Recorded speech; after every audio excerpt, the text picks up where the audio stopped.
We sometimes sing the song, angry words, oh, let them never from the tongue unbridled slip.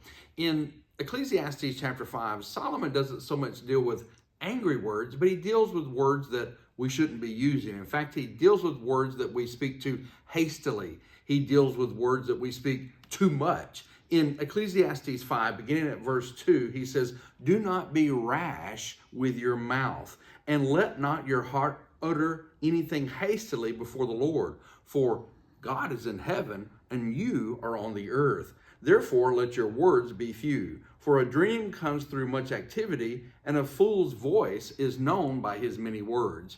In this context, when he says for us not to be rash with our mouth and not to utter anything hastily before the Lord, obviously we can make a broad application of that to anything that we do in life and any interaction we have with anyone. And yet, when it says that we're not to say these things before the Lord, perhaps the more specific meaning here is that he's addressing the subject of prayer.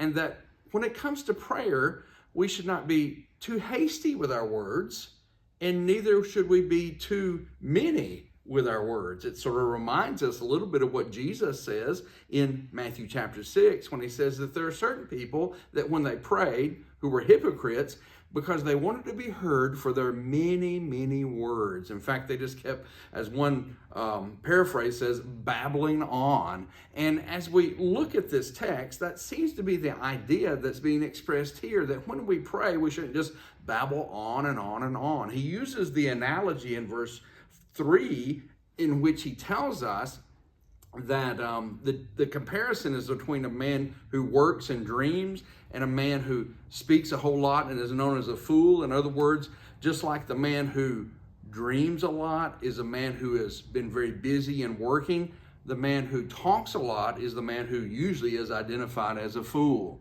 And yet we have to see here the great lesson is for us to control what we say and how much we say. In fact, if you look back at Proverbs chapter 29, also written by Solomon, in verse 20, he says, do you see a man hasty in his words? There's more hope for a fool than him.